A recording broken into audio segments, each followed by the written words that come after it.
Добрый вечер, дорогие телезрители. В который раз на экранах телевизоров старая добрая программа. Один из нас, который вот уже огромное количество, больше 10 лет точно, с огромным удовольствием веду я, журналист Дмитрий Аргунов. И жизнь такая сложная штука. Я состоял в разных органах. Я состоял в общественных организациях типа Федерации велоспорта, я состоял в общественной палате города Якутска. И всегда одним из острых вопросов было, знаете, даже не то, что называем обеспечение безопасности дорожного движения, а, как перед эфиром сегодня сказали наши участники, это сохранить здоровье и жизнь людей, которые находятся на улицах, на проезжей части, на тротуарах, на площадях, на скверах и так далее. Я с огромным удовольствием представляю сегодняшних гостей. Это, прежде всего, заместитель начальника управления госавтоинспекции по Республике Саха-Якутия Сергей Данилович Дмитриев. Здравствуйте. Здравствуйте. И начальник отделения пропаганды Елена Владимировна Гуляева, наш старый добрый друг. И начну я с сезонного такого явления. У нас есть дороги общего пользования. Что нам сделать, чтобы упорядочить движение вот этих? Ну, необходимо же грузы перевозить. И необходимо перевозить в достаточно больших объемах. Но как это сделать так, чтобы не затрагивались интересы других граждан? Что вот необходимо? Вот вы правильно отметили, да, вот есть вот легковой транспорт, да, есть грузовой транспорт, автобусы. И кому, допустим, вы, как правило, говорите, личный транспорт, также и грузовой. Он есть и принадлежит юридическим лицам, индивидуальным предпринимателям и, соответственно, физическим лицам. Если вот, допустим, по юридическим лицам мы работаем в рамках федерального законодательства о контрольно-надзорной деятельности, а у нас проводятся предостережения, мы с профвизитами ходим, проводим профилактические мероприятия с водителями, с должностными лицами по безопасности дорожного движения, с руководителями организаций. Проводим плановые и внеплановые проверки. Ну, с учетом последнего времени, с обстановкой в стране и отдельных законодательных актов нормативных, да, мы, соответственно, как правило, проводим внеплановые проверки и постоянные рейды по таким, так сказать, по такой, вернее, категории транспортных средств. Что касается, вот я почему начал, да, вот с этого. Почему? Потому что в действительности, если юридические лица мы прослеживаем и мониторим, то есть у нас есть риски, да, определенные группы риски, мы их предприятия, мы знаем, кто какой риск имеет, да, то есть мы уже можем понимать, где они осуществляют свою деятельность. То есть нам немного проще с такими работать. Сложность работы заключается с физическими лицами, у которых имеется грузовой транспорт в собственности. А вот если ответить на ваш поставленный вопрос, вот в части, вот что вот нужно, чтобы была безопасность, да, на дорогах общего пользования при участии в движении грузового транспорта. Это, во-первых, элементарно просто. Это соблюдение правил дорожного движения водителями грузового транспорта. И не только водителями грузового транспорта, и другими участниками дорожного движения. Почему я разделил так юридические лица и физические лица? Вот юридическое лицо, если у него там есть определенный порядок выхода на линию транспорта, то есть водитель проверяется, есть путевой лист, где он проходит медика, врача, где он, соответственно, механик осматривает транспортное средство, да, на предмет исправности грузового транспорта. А вы понимаете, если грузовой транспорт неисправен, почему я отмечаю то, что это наиболее высокий такой, да, объект опасности? Потому что последствия могут быть хуже. Ну, это логично, потому что тяжелый, большой, соответственно, ну и тяжесть последствий в случае столкновения с таким транспортом в разы выше. Я еще раз заострю внимание, мы говорим о большегрузном транспорте и его движении в населенных пунктах. А вот когда большегрузный транспорт начинает движение в рамках населенных пунктов, где дороги, скажем так, петляют, много поворотов и так далее, вот там и создается определенные сложности. Согласитесь с этим, что вот трасса, да, прямая... конечно, ну, тут это, естественно, в том-то и дело отличается, когда у тебя есть дорога вне населенного пункта, да, и, соответственно, по насыщенности, да, элементов обустройства и в целом мест притяжения. или когда же у тебя действительно улично-дорожная сеть какого-то населенного пункта. Конечно же, движение там грузового транспорта, во-первых, это самому водителю тяжело грузового транспорта, да, то есть он должен реагировать, видеть, понимать все вот, те других участников дорожного движения, в первую очередь пешеходов, велосипедистов. Но и, опять же, чтобы организовать эту работу с ними, да, вот, чтобы как-то их... У нас, допустим, в городе имеется, вот если брать пример в нашем городе, да, у нас есть, допустим, объездные дороги для грузового транспорта. Опять же, есть вот где места, где запрещено движение грузовому транспорту. Ну, тут скрывать нечего, есть наболевший вопрос. Именно там, где грузовой транспорт ездит у нас, там, где запрещено. Элементарно просто имеют такие места быть моменты, когда наши сотрудники отрабатывают, у нас грузовой транспорт просто куда-то весь уходит с этого направления. Разведка хорошо работает? Сотрудники уезжают. Ну, естественно, это, знаете, я вот выражусь, может быть, своими словами так, сарафан на радио хорошо играет. Вот. Наши сотрудники перемещаются, мы отрабатываем в других, естественно, местах. Там тоже грузовой транспорт уходит. В потоке мы отрабатываем с грузовым транспортом, но нужно также понимать, на законодательном уровне вот штрафные санкции к водителям грузового транспорта, если это не является там, юридическими лицами, там, где нет должностных лиц, они, знаете, они очень скромные, так скажу. Следовательно, водителю, проехал он там под знак, грубо говоря, запрещено, оформили, заплатил 500 рублей. Едет дальше. Машина принадлежит ему, его собственности, его там груз, либо он пустой. Вот такие моменты, такие нюансы есть. И они, знаете, они более такие, эти проблемы, они носят такого более широкого характера, и где надо на законодательном уровне, я так полагаю, ужесточать эту меру.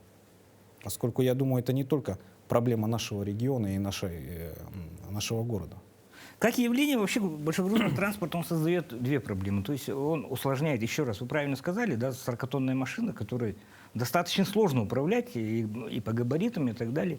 Попробуй затормозить вот это вот, особенно на дорогах со сложными участками и так далее.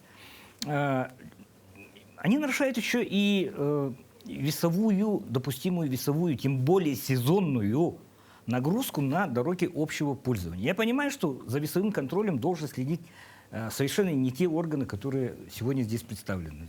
Но у Минтранса нет полномочий, грубо говоря, выставлять, или обращаться к сотрудникам госавтоинспекции и просить там стоять каждый раз на пунктах весового контроля.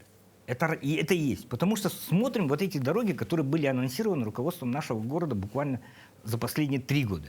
Я скажу, 3 дороги. Ивано-Кульбертинова, Старый Покровский тракт и улица Птицевод. Другое руководство города. Вы проедете и посмотрите, в каком состоянии. Ну ладно, Птицевод еще годик-два проживет с таким режимом движения большегрузного транспорта.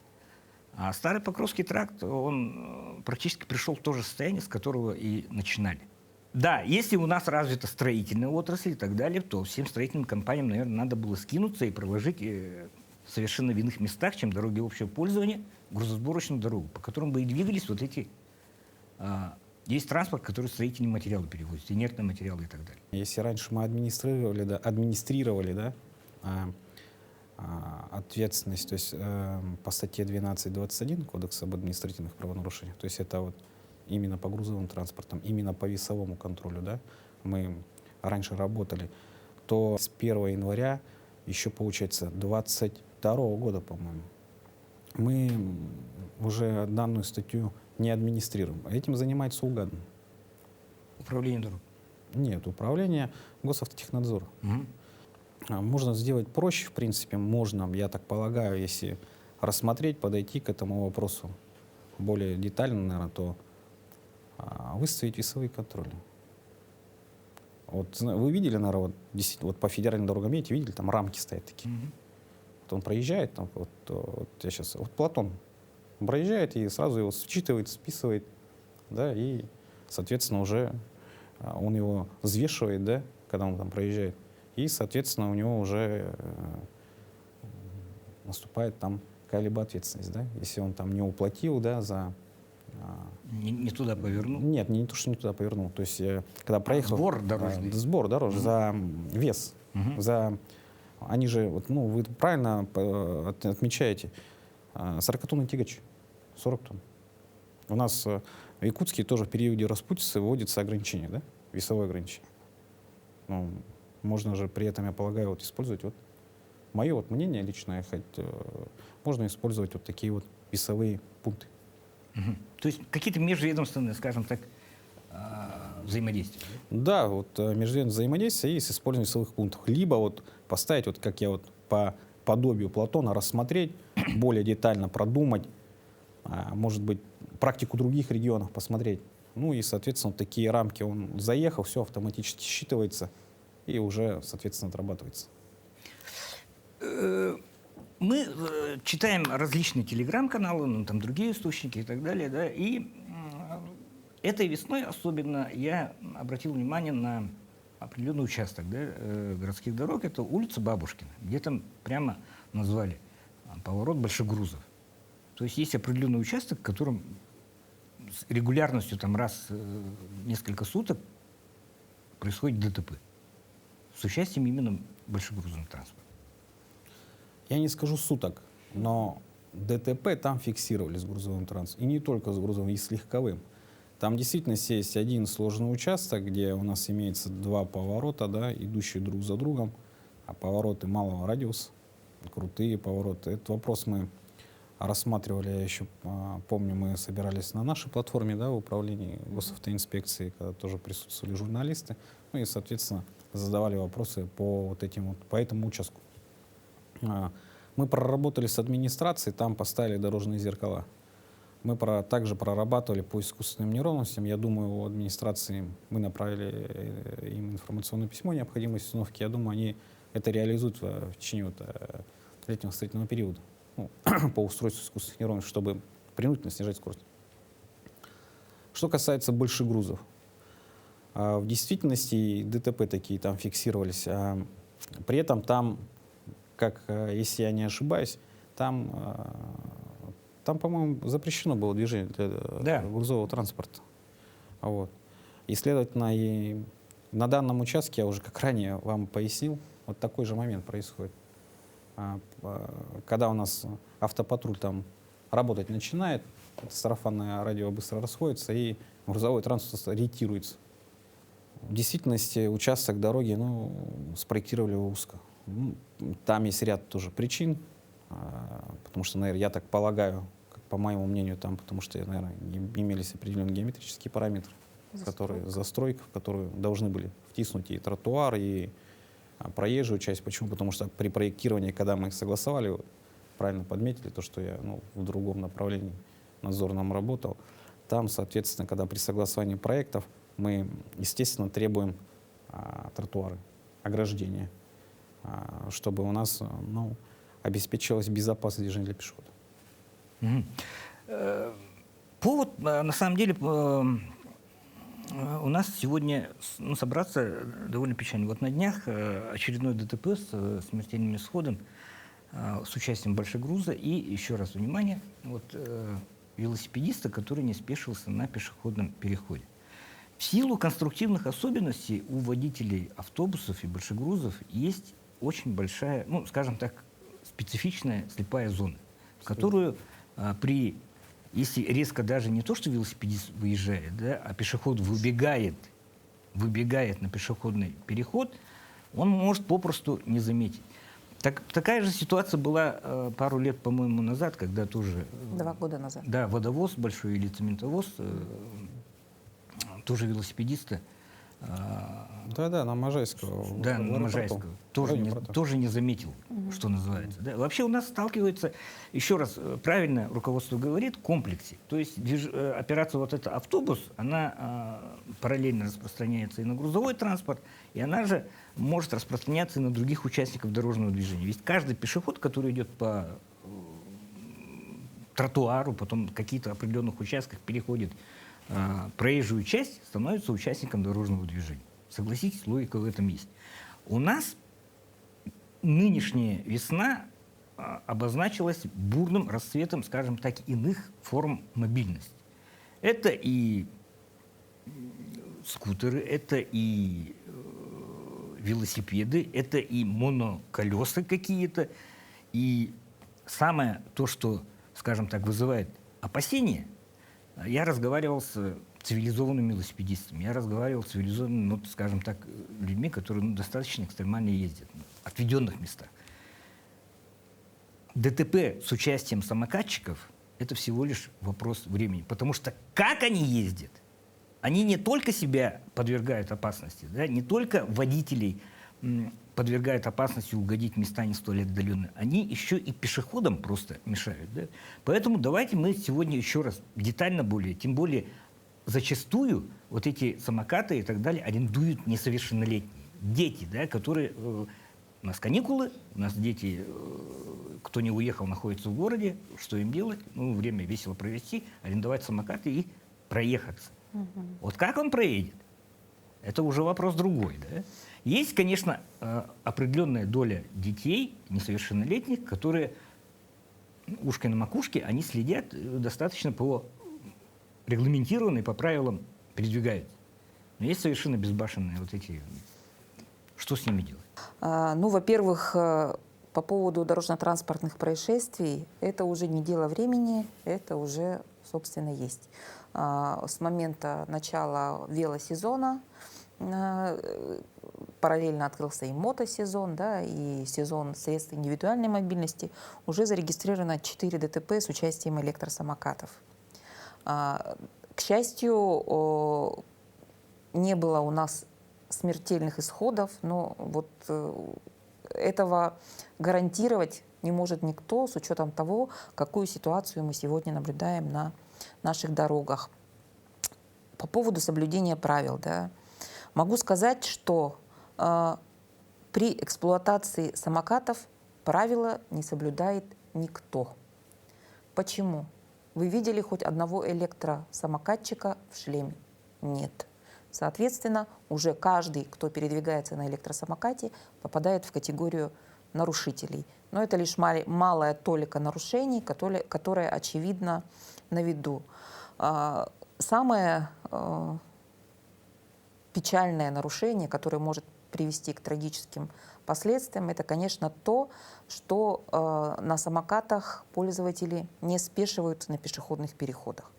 Мы имеем опыт дорожно-транспортных происшествий, статистику дорожно-транспортных происшествий с велосипедистами. Ситуация абсолютно аналогичная. Такие же риски для тех, кто передвигается на самокате при условии неспешивания на пешеходном переходе, угодить под колеса проезжающего транспорта. Формально, мы здесь определяем и вину водителей, да, которые не пропустили участника дорожного движения, будь то пешехода или велосипедиста или самокатчика на пешеходном переходе. Но если пешеход бежит бегом, да, если велосипедист перемещается, не спешившись, и самокатчик, они перемещаются достаточно быстро. Водителю просто физически не хватает времени, да, для того, чтобы остановиться. Потому что не всегда водитель должен именно остановиться, да, он должен снизить скорость вплоть до полной остановки, но если нет опасности, он же спокойно едет, также через пешеходный переход. Поэтому, конечно, вот эти вот риски с появлением большого количества электросамокатов на наших дорогах, они возросли значительно и значительно и значительно.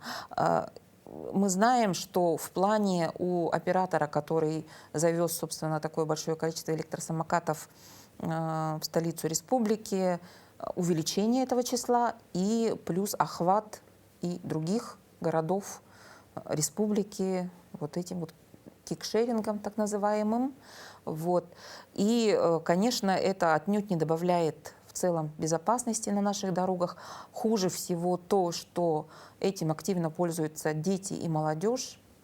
Для них это чрезвычайно опасно в силу физических возможностей, в силу недостаточных знаний, опыта, умения предвидеть, предугадать. В начале 2000-х годов, да, когда велодвижение только-только начало набирать обороты, очень остро стоял вопрос, где передвигаться велосипедисту. Да? Ну, по ПДД и у него есть проезжая часть, максимально правее, и определенное пространство он имеет право там занимать. Да? По тротуарам как передвигаться велосипедисту, потому что они там создают, скажем так, достаточно большие опасности для пешеходов. Вот эти самокатчики, они массово ездят по тротуарам, потому что не всегда у нас оборудованы велодорожки, там, дорожки для самокатов и так далее. И на тротуарах вот там начинается виляние, обзванивание и так далее. Там же еще и дефилируют яж-матери, которые с колясками и так далее. Полный бедлам. Я понимаю, что у предпринимателя, у оператора, который вводит систему аренды электросамокатов, у него есть своя задача извлечения прибыли. Совершенно. Но она должна коррелироваться каким-то образом с теми требованиями, с теми нормами и так далее, которые действуют в плане регулирования движения пешеходов по тротуарам, по велодорожкам и всему прочему, скверах, площадях и так далее. Я еще раз обратил внимание, что в телеграммах сказали, по-моему, этого оператора немножко осадили. Так точно. Есть такое, да? Так точно. Это ваших рук дело. Ну, это совместно с администрацией города, совместно с госавтоинспекцией. Конечно, мы не могли же сложа руки сидеть. Сергей Данилович подтвердит эти слова. Как только все это появилось на наших дорогах, тротуарах, конечно, сразу стали принимать активные действия, внесли определенные предложения, были проведены совещания, по итогам которых оператор дал обязательство принять меры все-таки по внесению корректировок в свои программы, да, в соответствии с которыми происходит арендование этих транспортных средств индивидуальной мобильности, по нарушителям, которые уже допустили нарушения, были зафиксированы, привлечены к ответственности, которые будут вноситься и затем блокироваться. Но, конечно, это лишь малая часть. Глобально, я думаю, все-таки эта проблему не решит. Все-таки необходимо самим гражданам, участникам движения, в том числе пользователям средствами индивидуальной мобильности, понимать риски, степень своей ответственности, принимать меры предосторожности в плане и недопущения нарушений ПДД при пользовании средствами индивидуальной мобильности, но и вообще необходимости пользования этими средствами индивидуальной мобильности с учетом возможных рисков и последствий, которые могут быть. У нас всегда есть крайности в крайность. Запретите. Запретить-то никто не вправе. Нет, конечно. Понятно, что вот это явление электросамокат, оно создавался для больших мегаполисов, где достаточно развитая инфраструктура, которая позволяет безболезненно передвигаться вот на этом виде мобильности. Да? А вот в наших реалиях это превращается в пытку для окружающих, то есть для водителей, для пешеходов, для самих. Самое страшное, когда вот пацан решил выпендриться перед своей подружкой, ставить ее назад, и они вдвоечка взяли-поехали. Тем более выезжая на проезжую часть. Вот по этому поводу хочу сказать также. Средства индивидуальной мобильности, индивидуальные, то есть уже здесь заложено ключевое понятие. На одного человека. Один человек, да, индивидуум.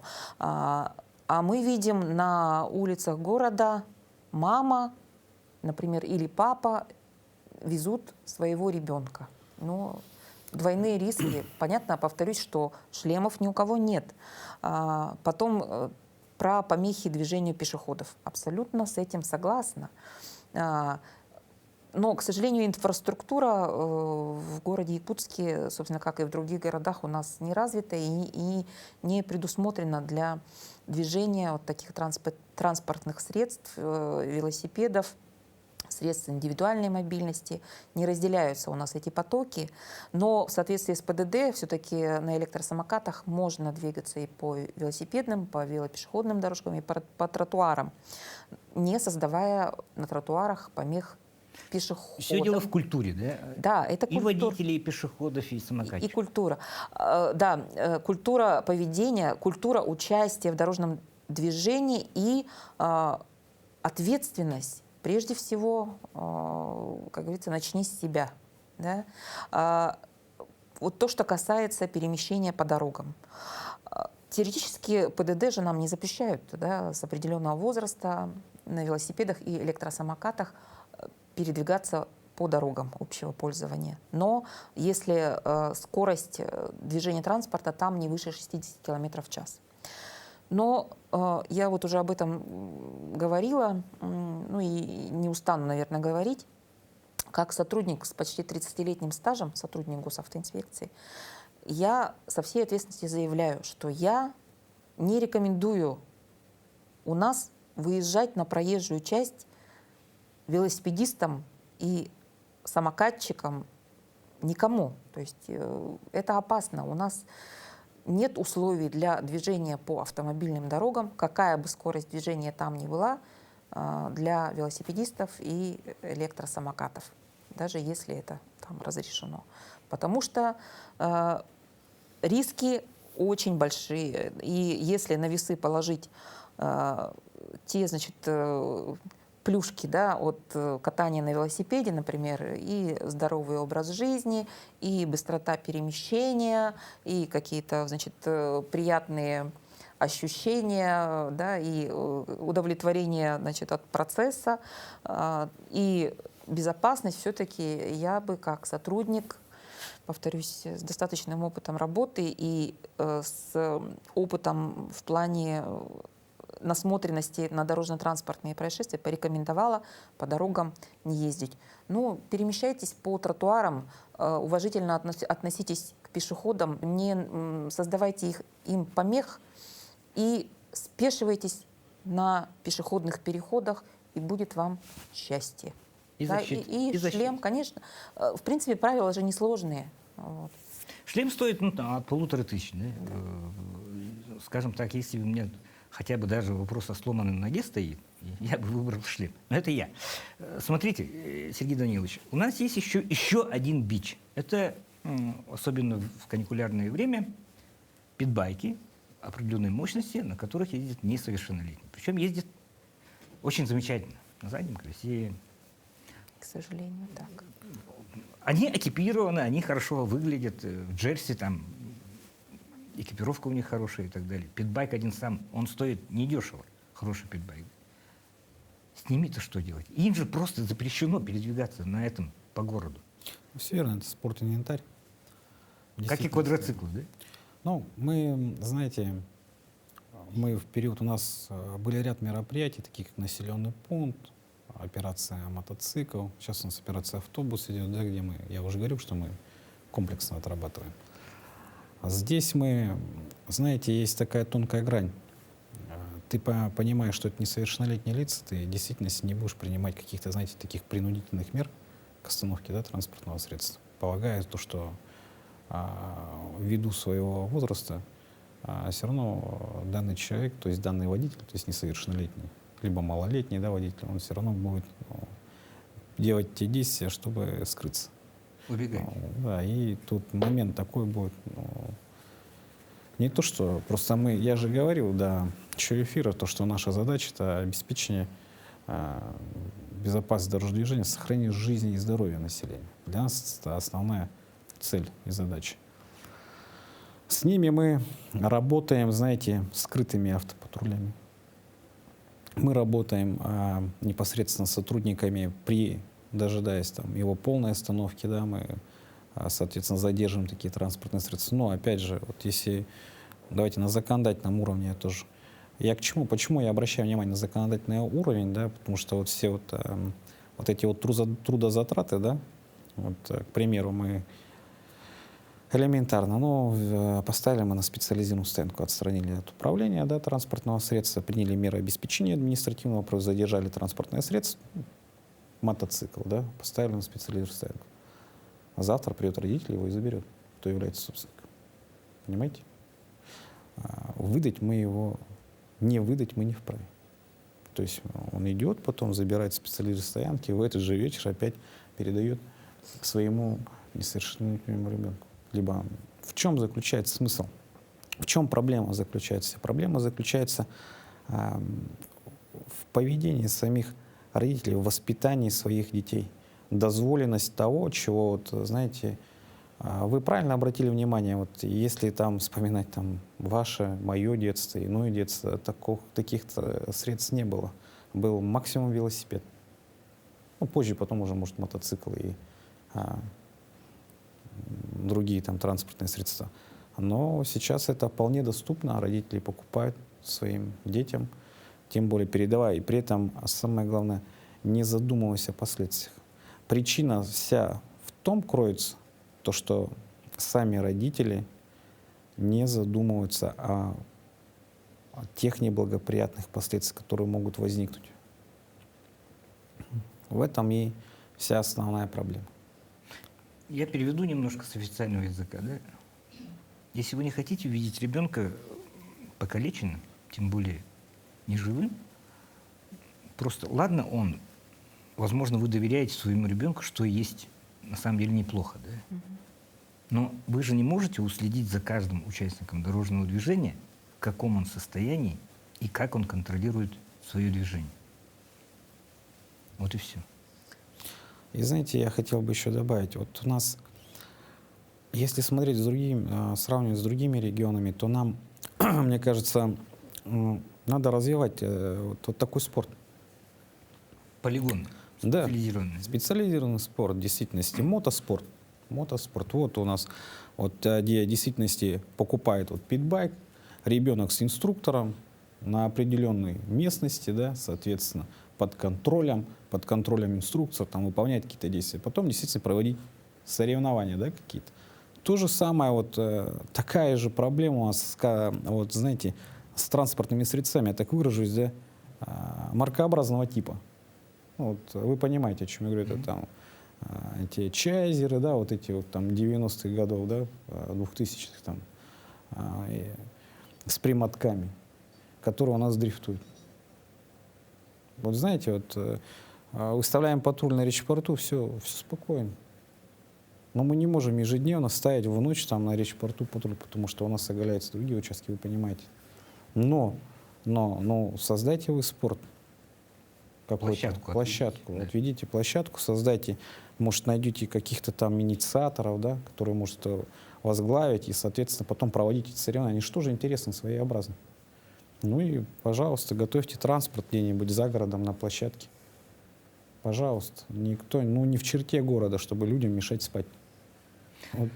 Вы добавите? Да, я хотела добавить вот по мототранспорту.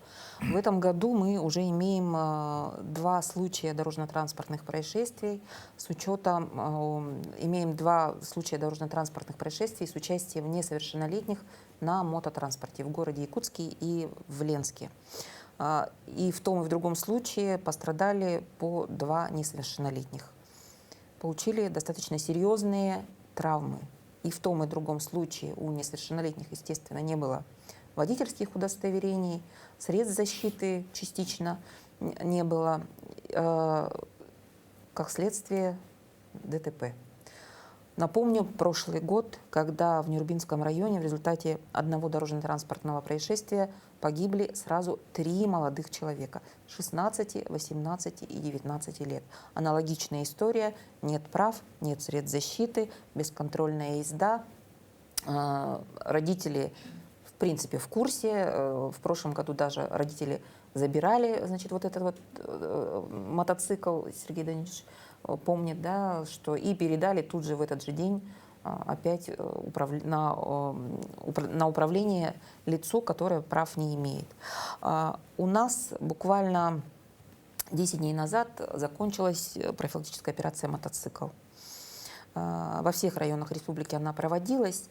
По ее итогам было задержано около сотни мотоциклистов, в том числе несовершеннолетних, без водительских удостоверений. Те, кто передал им управление в соответствии со статьей 12.7 Кодекса об административных правонарушениях Российской Федерации, были привлечены к административной ответственности за передачу управления лицу, заведомо не имеющему прав, в том числе и родителей несовершеннолетних. Кроме того, более 20 человек, родителей, были привлечены к ответственности по статье 5.35 Кодекса об административных правонарушениях, и, соответственно, информация о них передана и в ПДН для проведения дальнейшей работы, для постановки на учет где-то в каких-то случаях. То есть госавтоинспекция вот всесторонне пытается вот эту профилактическую работу организовать в школах, в колледжах, в вузах, но наши родители с упорством камикадзе приобретают детям мототранспорт, позволяют им управлять, вот, ожидая, видимо, вот, когда же произойдет у нас очередной трагический случай. Но хотелось бы сказать этим родителям камикадзе, ну не ждите вы этих трагических случаев. Подумайте уже сейчас, когда вы подарили, купили этот мотоцикл, мокик, скутер ребенку, и вы уже как бы начали, извините, лопатой работать, да, закапывая будущее своего ребенка. Ведь, повторюсь, такие трагические случаи имеют место быть. А сколько детей после таких случаев останутся инвалидами? Достаточно много. И это вот наш сезон, мотосезон, который у нас начинается с конца апреля и практически до снега, до октября он продолжается. Особенно остро в районах республики это стоит, но в городе Якутске, к сожалению, тоже. Здесь молодежь собирается группами и, бравируя, значит, проезжает по центральным улицам. При этом ребенок выезжает из дома, да, со двора, может быть, частного дома. Он берет это транспортное средство.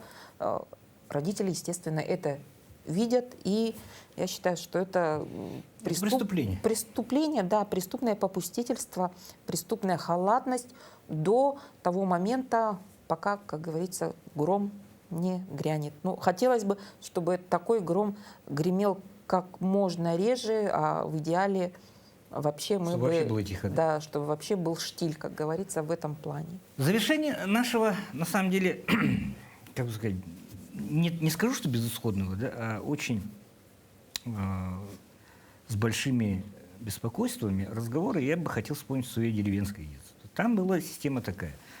По возрасту. Велосипед, мопед, мотоцикл, это, ну, это был, как бы сказать, это рассматривалось как транспорт.